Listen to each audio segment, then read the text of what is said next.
श्री स्वामी समर्थ माझ्या यूट्यूब चॅनलमध्ये सर्व स्वामीसेवकांचं हार्दिक स्वागत आहे। 25 जुलैपासून सुरू होणार आहे श्रावण महिना। श्रावण महिन्याच्या सुरुवातीलाच आपल्याला म्हणजेच 25 जुलैपासून दररोज घरच्या घरी सत्यनारायण पूजन कसं करावं याबाबत आजचा हा व्हिडिओ आहे। संपूर्ण श्रावण महिन्यात 30 दिवस आपल्याला सत्यनारायण पूजन कसं करायचं ते तुम्हाला मी सांगणार आहे। तर श्रावण महिना हा पवित्र व पुण्यदायी आणि साधनेसाठी योग्य काळ मानला जातो। या महिन्यात केलेली प्रत्येक पूजा, व्रत किंवा जप याचं फळ इतर महिन्यांपेक्षा अधिक आपल्याला मिळत असतं। तर श्रावण महिन्यात सत्यनारायण पूजा ही श्रद्धा, सौख्य व समृद्धीसाठी केली जाते। सत्यनारायण भगवान विष्णूंचा एक रूप आहे। श्रावण महिना हा शिवपूजेसाठी जसा महत्त्वाचा आहे तसंच विष्णूंची उपासना करणं देखील आपल्याला फार फलदायी असं ठरणार आहे। विष्णूच्या पूजेमुळे आपल्या घरात सुख शांती वाढते, संकट टळतात, इच्छा पूर्ण होतात आणि सत्यनारायणाची कथा ऐकून किंवा पूजन करून जीवनातील क्लेश, अडचणी, आर्थिक समस्या यापासून मुक्ती मिळत असते। श्रावणात पूजन केल्यामुळे फळ लवकरात लवकर आपल्याला प्राप्त होत असतं। श्रावण महिन्याबरोबरच पौर्णिमा असेल किंवा गुरुवार असेल अशा दिवशी देखील आपण सत्यनारायण पूजन करत असतो। आपल्या कुटुंबाच्या एकत्रित कल्याणासाठी सत्यनारायण पूजन हे संपूर्ण कुटुंबाने एकत्र बसून जर केलं तर घरात सौख्य, ऐक्य आणि चांगले वातावरण निर्माण होत असतात। तर आपण सत्यनारायण पूजन हे पूर्ण श्रावण केल्याने आपल्या घरातील आर्थिक अडचण असेल, अडीअडचणी असतील, दुसऱ्या कर्जबाजारीपणा असेल, संततीचा प्रश्न असेल, नोकरीचा प्रश्न असेल, लग्नात विवाह जमत नसेल तर अशा गोष्टी होत नसतील तर आपल्याला विष्णूंची ही सेवा करायची आहे। आपण या महिन्यात म्हणजे श्रावण महिन्यामध्ये आपल्याला सत्यनारायण पूजन हे 30 दिवस करायचं आहे। तर कसं करायचं ते सांगते। सर्वप्रथम सत्यनारायण भगवान यांचा फोटो आपल्याकडे असावा। 30 दिवस ही सेवा आपण करणार आहोत तर ती संकल्पयुक्त सेवा आपल्याला करायची आहे, म्हणजे ती पूर्णत्वास जात असते। संकल्पयुक्त केलेली सेवा ही कधीही त्यामध्ये अडथळा निर्माण होत नाही। कोणतेही जप असेल, रुद्र असेल, स्वामीचरित्राचं पठण असेल, या देखील सेवा आपल्याला श्रावण महिन्यामध्ये करायच्या आहेत। तर या श्रावण महिन्यामध्ये आपण ह्या सेवा करत असताना त्या संकल्पयुक्त करायच्या आहेत।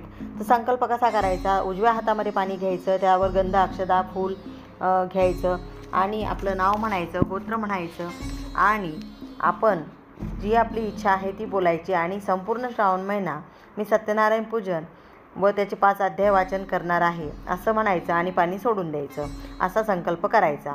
आणि आपल्याला ही पूजा 30 दिवस तशीच ठेवायची आहे।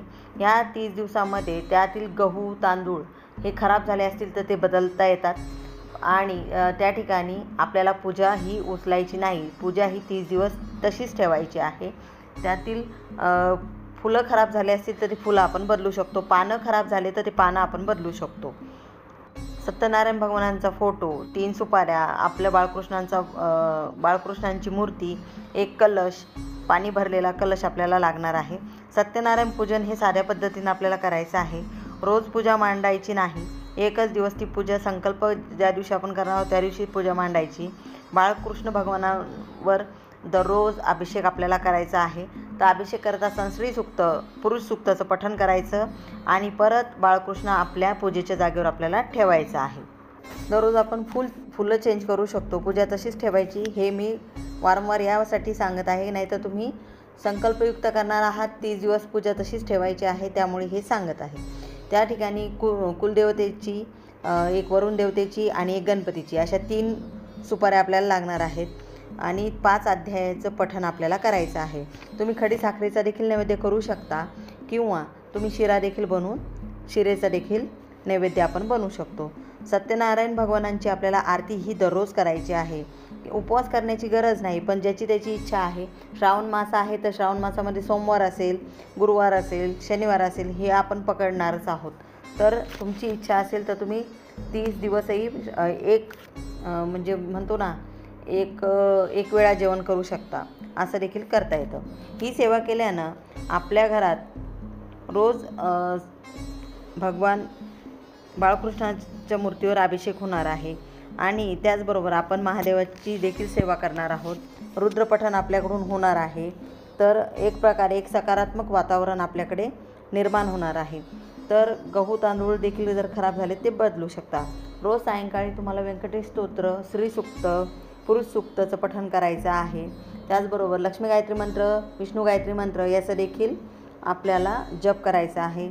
या सेवेने घरात संपन्नता येते, घरात सकारात्मकता येते आणि पौर्णिमेला आपण ही सेवा घरात सणाप्रमाणे करत असतो. तर ही सेवा आपल्याला 30 दिवस करायला मिळत आहे. हे आपलं परमभाग्य आहे.